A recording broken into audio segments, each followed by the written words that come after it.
Dudes to Dads is a podcast to help men understand and navigate the transition of being a single dude into a family man. How do we make sense of it all? Well, we probably won't be able to, but let's go ahead and have some fun trying.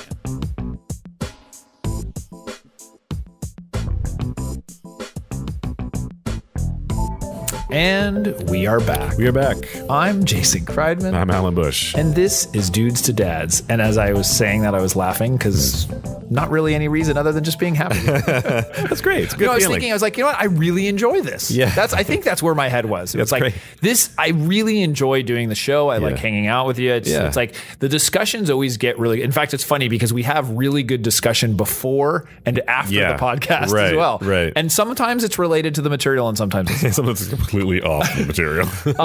So how is things going? Great. Wonderful. Yeah. Good week. I'm Cool. excited. More trainings, more stuff. More trainings, more things to do. You are a busy man, my friend. I'm very busy lately. But I it's just all sit at good home. stuff. Actually, I don't know. Let's just sit on the beach with a laptop. It's like, it's pretty cool. It's a nice life. It's like just kind of hearing the waves go. Yeah. Like, you know, like browsing the web. Oh, for sure. Yeah. Occasionally answering a phone call or something like that. They hear the whoosh in the background. Hi. I'm on the beach. Can I get back to you? Well, it's like some people, you know, they hear dogs or kids in the background. They hear the beach. You know, I just happen to be laying on the sand. No, I wish. Yeah, I guess I could do that. Theoretically, we're not I that far away from doing No, that. I mean, it's right there. Yeah, the beach isn't that far from us, but we could totally both probably do that. I think but it the wouldn't be very wind productive. would make an effect. It would make on it hard to have phone calls. What is that? Shh. What is shh? Yeah. Some lifeguard yelling, you know, but it's authentic. Yeah, exactly. It's authentic. So, in fact, lifeguards deal with safety, and that's what this is about, but not Great about lifeguards. segue. That was not even on purpose. I know we didn't even plan that. Sometimes I surprise myself. This is called the safety episode. Okay. Take a guess at what it's about. Safety? No, it's not. Oh, okay. No. Car seats. Okay. And baby proofing the house. Baby proofing. Yes, you putting bubble wrap on everything. You will love this one. Okay. Of things that dudes have no clue about. Yeah. This is one of them. Oh, for sure. This is one of those. I leave sharp objects and things all over the house. Right. All the plugs are exposed. Absolutely. So, one of the things we do do as dads and our new dads or soon to be dads is we worry. That's just, you know, most of us, I would think, worry. I mean, I'm including myself because I worry. Okay. It comes in all different forms. Like you'll worry about your kids' health, their sleep, when they're going to the bathroom, and if they're going to the bathroom. Like we talked about on the last show, the diapers and everything else 10 times. Yeah. You're like, make sure, you know, that all kinds of fun stuff. Right. One of the biggest areas of worry and concern is the safety of your child. Yeah. Oh, for I think both parents, you know, think. Yeah. That's a mutual thing. So, you know, I recalled like when my son was born, my firstborn, I felt like he was almost like a porcelain doll. Mm-hmm. Like literally I was going to break it. Like, you know, like I'd sit there. Yes. Fragile, constantly worrying, like, you know, putting him down really gently and picking him up really gently. And it's like, the reality is that they're fairly resilient. I mean, you want to be soft with the baby, but well, of course you don't want to throw them around, but no, but they're actually a little bit tougher than that, you know, like, so you don't have to like be like, it's a, you know, something that's like a porcelain doll. Right. Like, you know, they could actually, you know, that delicate. No, but you feel like it, you know? And so one of the biggest things when you are first having the child and like in the hospital is the car seat. Mm-hmm. That's an issue. In fact, the hospital in our situation, the hospital required to see the car seat and like check out the car seat prior to you exiting the hospital. Wow, really? Yeah. Because they have to like legally make sure it's in or something like that, where it's like they actually came out, looked at the car seat, put the baby, like they were assisted in that process. Wow. So it's a big deal. Yeah. And so you want to kind of, you know, make sure that you understand that, you know, and what's involved with it. The reason this came about is just the other week, my son turned 8 and he no longer needs a car seat. Oh, okay. He's a booster. Right. Gotcha. He's at that right age. Yeah. And in different states, and I'll talk about that. Different states will, you know, have different requirements. Is it a size or age thing? I'll let you know. Okay. That's what we're going to get into. Okay. But basically, you know, for me, it wasn't as big of a deal per se, other than it made our lives a little easier that we don't have to have an extra car seat everywhere we go. Right. But for him, it was a really big deal. Like the big boy seat. Yeah, like I don't need a car seat anymore. Yeah. Like I don't need a booster. I can sit, and in fact, I can even sit in the front if I want to. Right. And so the other day, my wife and my kids, and actually they had two friends with them, came by my office, and my son was in the front seat. That was, I've just never seen him in the front seat. Yeah. You know, especially if we were doing something as a family where we were all together, he's in the back. And it was weird. Like, it was it's just one of those parenting moments. I'm like, he's in the front. Yeah, he's in the front seat. He's getting older. Yeah. Like, pretty soon he's going to be driving you. Yeah, no. So it was just, that's where this came about first. I was thinking about it. I'm like, wow, that's another transitional point. Sure. You know, and so, and I recalled when, you know, we first had our first child, of how concerned I was about the safety and the car seat and how that's, it was just, it's this whole thing that goes on. And in fact, you know, I recall even helping others where, you know, that were having the baby, was like, can you help me with this car seat? I don't understand. You know, it's just that thing that the dads do, you know, and making sure that everything's ready. So one of the things that was really important, as I said, is that, you know, when we came out of the hospital, they made sure that you had a car seat, you know, and so that, you know, for me, I'd never really been around babies that much. I never put a kid in a car seat before. You know, that was this is my first experience, even like buckling it and putting the seatbelt through the thing, like contraptions. And and I'm sitting there reading directions. You would think that it's pretty easy, and it actually is pretty easy once you figure it out. But it's a little intimidating because you're so, at least for me, we didn't do it until like the day or two before. Right. You know, we waited till that last minute. It's not like I was practicing every morning, like you're like a pit crew, like ting, ting, you know, like seeing how fast. Yeah, time me, hun. You know, see how fast I can put it together.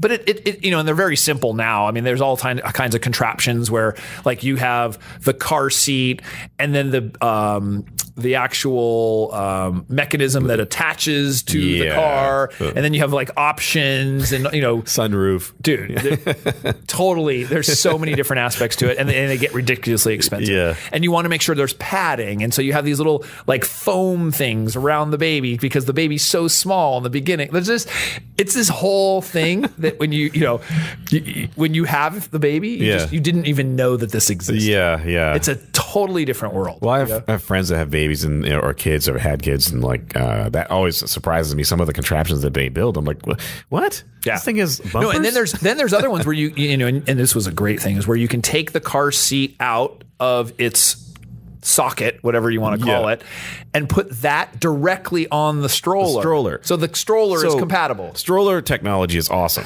There's so many cool things that they do now. There's these 3-wheeled ones, and there's like they transform and like they take out a car seat. They set up by themselves. You push a button literally, and they set up. Yeah, it's like a transformer. They set up by themselves. You got to pay a lot for them. Right. So if you know the thing with the car seats, if you don't know about them, you're going to want to know the safety, and you're going to want to make sure that it's correct. You can go to most police stations.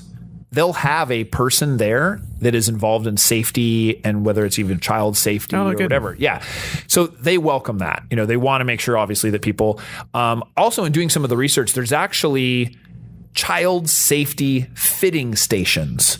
Literally places that related to like either DMV or the police station where you can go and they will help you make sure that the seat is in correctly and it fits the baby properly. So you don't need to be intimidated. You just you need the help, go make sure that it's in right, because that's obviously something that you want to make sure is correct. Well, there's all kinds of things with the straps of the baby to making sure they're not twisted. There's all kinds of different elements to make sure that the baby is in its best position and most secure position possible. So I looked up California law, and I happened to look it up the past weekend because I was like, does he need to be in a seat? Or like, I didn't know. I just knew, I thought it was a weight thing. And so I was just assuming he was going to be in it for the rest of his life, you know, because he's still like a little kid to me. But that's not the case. Obviously. So at least in California where we live, children under the age of 8 must be secured in a car seat or booster seat in the back seat. Okay. So I don't even know if they're allowed in the front seat. Right. The booster seat has to be in the back seat. No. Yeah, under the age of 8. I'm sorry. Yeah. So An 8-year-old's fine. Yeah. Yeah. So under the age of 8, you got to be in the back, can't be in the front, and you need to be in a booster seat. Booster seat. Right. Okay. Children who are 8 years of age or reached 4'9" in height must be secured by a safety belt in the back seat. Well, isn't everyone supposed to be in a safety belt? Yeah. Oh, okay. Yeah, they're just saying if you're over 8, you've got to be. Oh, gotcha. I need to check with the law. I don't know if they're allowed in the front. I think they are. I don't know. 8-year-old, yeah. I got to see. I was 8. I was sitting in the front. Well, that was back in the day before we didn't even have seat belts. Before cars. Yeah, no, but I mean, we were pedaling with our feet right in front like of the carriage. Flintstones. Yeah. No, I don't know. I mean, I remember you sit in the back of a pickup truck like back in the day. It was not that big of a deal. But there's a new law coming January 1st, it's 2017. Children under the age of 2 shall ride in a rear-facing car seat. So that's something that you have to know too. Yeah. The child needs to be facing backwards, right? Facing out the back of the car. Yes. Which is awkward because you want to see your baby and you want the baby to be able to see you. That's what I thought was really weird about it, because I've seen that being the case. I'm actually imagining most of the people that I know having baby seats that are facing that way because in case you do get in an accident, well, because of the law, I get arrested. But I guess because there's an accident, go forward. They wouldn't get flung through the window. They'd go this way into the They typically in in an accident you go forward. Right. That's why. And so the baby is faced backward. So right, and they're up against the back of the seat rather than in the middle where you can kind of see them. Right. What happens too also, or a lot of people will get mirrors. Mm-hmm. So they get a little mirror hanging so that you can see the baby and the baby can see you. Otherwise, it's like, would you like to sit in the car looking at the back of the seat? Yeah. Like it makes sense. It's not that enjoyable to sit in the back and look at a bunch like a leather seat, right? Right. So that usually when I was a kid, I just imagined people having babies. They'd put it in the middle of the back seat so they can keep an eye on them. But it's still facing the baby's still facing the other way. Well, the baby and now it is. I'm saying back in the day, the baby was facing out like the way we were facing. So I could turn around and see the baby, right? And then go, hey, baby. And so people still think that that's what they want to do, but you're not supposed to do that. So that's now going to be actual law. Wow. Under 2. They have to be the rear facing. Okay, under 2. Unless the child weighs 40 or more pounds or is 40 or more inches tall. Okay. The child shall be secured in a manner that complies with the height and weight limits specified by the manufacturer of the car seats. Okay. So by that.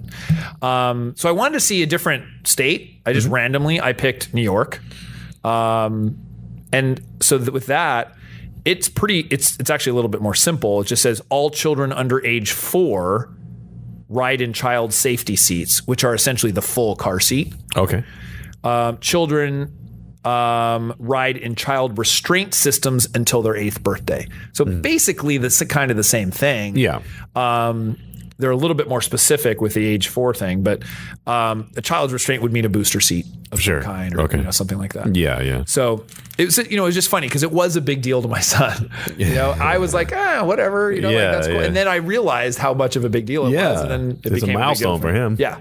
No, it was, because we've gone in the car with some friends of his who were 8 or bigger, and they didn't have to. And I know he was so jealous, because he's like, oh, that's not cool. Like, I have to sit in the car seat and my friends don't. Yeah. Because you start looking at that kind of stuff. So, so overall, the tips just in general, I mean, you want to make sure your child's safe. That was pretty deep, you know, and make sure you're following the laws where you live, because in different states, the states can be different. So usually the DMV websites have information about it, or the police station or something like that. But you want to make sure not only for the safety of your child, which is the most important part, but obviously that you're obeying the laws. Right. And the laws are for that specific reason. It's like the rear facing and all that is for the safety of the child. For sure. So you're going to want to do that. So that's with child car seats and safety.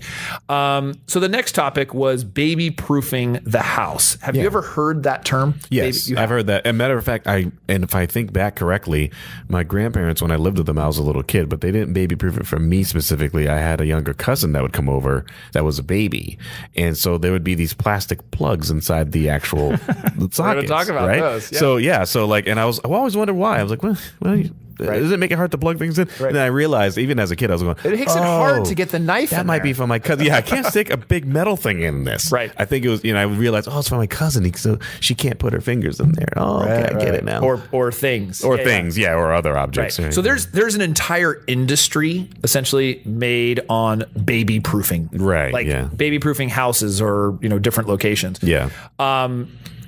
Even before you're pregnant and you start thinking about a family, you start to evaluate the place where you're living to like determine if it's a good fit for the baby. When you like, well, should we have a family? And you're making the decision, you're like, well, we only have a 1-bedroom. But I mean, you start thinking of those kinds of things.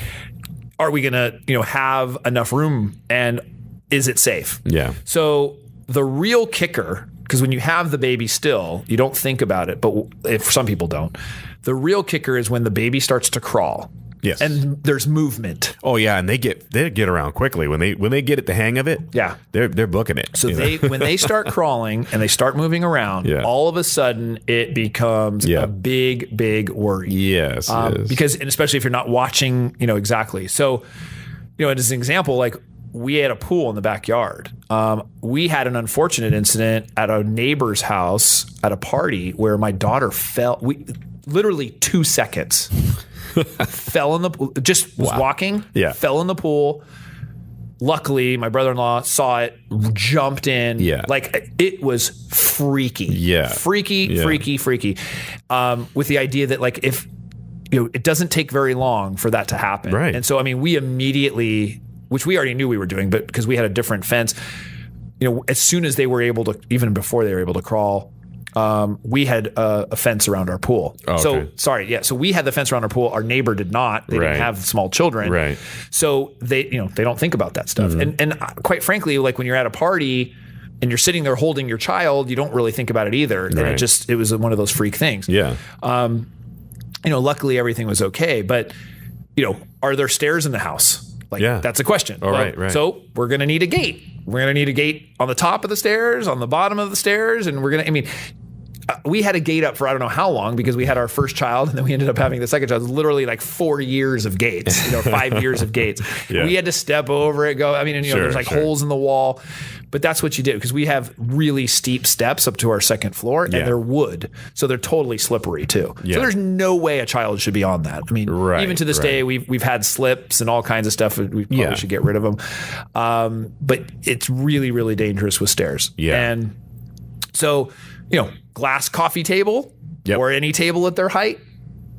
Yeah. Gotta, maybe it needs padding or you need to replace it. You start looking at that kind of stuff. Yeah. It's funny. We had a glass coffee table. Mm-hmm. We still have that glass coffee table. Oh, you do? But it was funny because we're like, should we get rid of this thing? Yeah. Like this isn't very baby safe, right. And but they're usually big and heavy, so unless they bump their head on the side of it or something, which they would do with a regular table, though, wouldn't they? Right. Yeah. But a round table that's wood, true, it's going to be a lot less impactful than a sharp glass table, for sure, especially the corners. Yeah. Oh, yeah. Luckily, ours is a round glass table. Oh, okay. But still, yes, there have been. My apartment is not baby proof at all. I have all kinds of sockets and you start thinking about this. Wires and stuff. Well, here's the thing: electrical outlets, which you mentioned, there's like 500 of them in a house. No. So you have those little plastic pieces that you've got to get, to plug the holes, and it's just because we all have those strips, right, with the 6 plugs. I mean, and so we plug all our equipment and stuff into every it. room has 4 to 5 different plugs in it, and it's like, so I mean, literally, you have hundreds of plugs that you're like putting all these little plastic things in and doing that. You have door handles. Yeah. Guess what? Yeah. Well, now your baby can open the door. I know. So they figured that out pretty quickly. Totally. So there's safety handles like for the door so that they don't really understand. There's like it's like for the normal child who would grab the door, it'll just keep rotating because it's like a little overhang. Yeah. So you actually have to like put your fingers into it and squeeze it. Yeah. But there are times where then they'll figure that out. So guess what? You have to have a lock on top of it, over that door. Like all of these things coming into play that you just never thought of. My grandma cleverly, to keep the cats out of the cabinets because they're prone to open things, and also to keep my little cousin out of it, is to take a nail and then bend it and made that like a little thing. You could barely see it. Right. And then it was just a little latch. So she couldn't open it. Couldn't open the cabinets. And neither could the cats. Well, so that's the drawers. Yeah. If you have a kid that's which almost Toddler every toddler is, loves going in and opening drawers. Oh, for sure. I can't tell you, like, even in our bedroom, we have, like in the bathroom area, everything gets pulled out of the drawers. We didn't do too much safety. We did like where there was stuff that the child shouldn't get into, like, like chemicals or something like that, like under the sink or, whatever, cleaning supplies and stuff. So then you have the little latches, kind of like you said, you made them yourself, but there's all these little latches. I mean, I was installing those things every day, like on every like it just became somewhat overwhelming. So those are things that you just never thought of either. Like, and quite frankly, they're a pain for us. Yeah. Like, I kept on opening the door and like, they would break because I'd pull it too hard or whatever. And I would forget that there would be a door, like there's a door lock on this. It's Jason proof. Yeah. Yeah. We also Jason proofed it.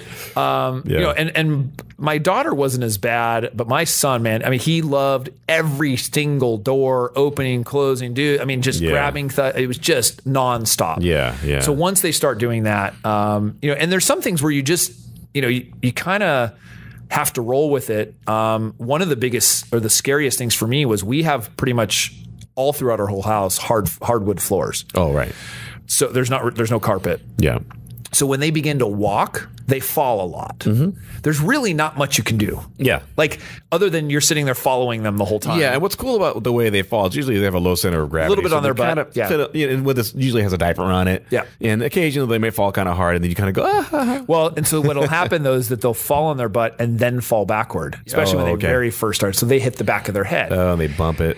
So you're just sitting, and I remember taking a shower, and it's only me and my wife's not there, and it's like, okay, just sit here for 2 seconds, or like you'd put them in some contraption, just to like, I'll take a shower really, and you're taking the fastest shower you've ever taken, just to make sure that like the baby's not going to fall. Right. I remember for me that was very, very stressful. Like that period where they were first learning to walk was very scary for me because I remember them falling over, and I just was so concerned because of our flooring was just not friendly. We tried to put some padding, especially in their rooms. They all had padding. Yeah. So that was okay because we just had this like foam padding throughout their rooms. But the rest of the house, if the baby was sitting there, it's just, it's quite big. That's hilarious. But they'll figure out the drawers. They'll figure out the handles, and in those cases, I think you just need to put the child in a cage for 5 years. Like, padded really, room. No, just a cage. Yeah. I'm kidding. By the way. Right. For those of animal cruelty. Don't take a sound bite and say we're being cruel. No. But there's all kinds of devices, whether it's, hot water, toilets, cords. I mean, you can really go crazy with everything. Yeah. I think the important thing is just, to be practical. And of course, we want to be safe as parents. And so you have to feel good about the situation. Right. But the industry in general thrives on your fears. Yeah. Right. Don't let your baby get into that. Yeah. Don't, all kinds of things and terrible things that can happen to your child as a result of you having this child. Yeah. But like you said, I mean, you made, your parents, sometimes it's just trial and error. Yeah. It's like, oh, well, they open the door too much. All right, I'm going to put a little latch on the door. Or, hey, watch your kids. How about that? Well, you say that. No, I'm just saying. I mean, keep an eye on them. I get they're going to just turn you back. Think of some of those situations in the zoo and everything else where it's like literally but no, I'm not excusing the zoo people. They're near a gorilla. You know what I mean? You just hold their hand the entire time, and then if you don't watch them. Kids? Well, that's your fault. You breed too much. Sounds like we have it. Dad's debate. Yeah. Yeah, no, Our for gavel sure. sound? That's hilarious. Yeah, Maybe we'll have to debate that topic. we might have to. That could be a good the one. next episode, or maybe a couple In episodes 14 later. episodes. Yeah. We can do it till I get a good opinion going. Also, if you guys have any other, I actually would love to hear some funny safety stories. Yeah. That's something we could do. Is like, And the kids, like you said, they're like a little more durable, so you don't want to test that theory. But that being said, sometimes they fall and they get little scrapes and bump their head a little bit, and that's okay. And they'll learn from that experience. They're going to be all right. So send us an email, podcast@dudestodads.com, Facebook, dudestodads.com, Twitter, dudes to dads, and reviews. We love reviews, as we always say. Reviews, preferably. Stitcher, iTunes. iTunes, and we're also on Google Play. Google Play as well. Gotcha. So you can find now Google Play is distributing podcasts. Cool. Yeah, it's really interesting they got in that mix, but podcasts are a growing thing. I keep saying that every year. That's why we're here. But that's why we're here, and we can reach a really broad audience, and we'd love to hear it. I would love to hear from all across the world, and we got the international listeners now, how you deal with this. And I know I'm going to have to go check the stats on the international. I haven't done that in like a couple weeks. So, yeah. I'm going to have to check and see what. But I mean, what are the regulations versus we're talking about countries? San Diego versus San Diego versus New York. What are the car regulations in Germany? That would be awesome. In England or whatever. That's true. We'd love. I mean, I don't want to do a bunch of research, but if you have Brazil, any, wherever. I mean, some of the countries maybe they don't have as strict a laws. Yeah, don't put them on the roof. That's all we care about. Or that's okay. Yeah, right. Exactly. With that, the special safety episode. Be safe. Yeah. Your car seats and baby proofing your house. And maybe we'll see you guys next week. See you next week. All right. Take care. Take care.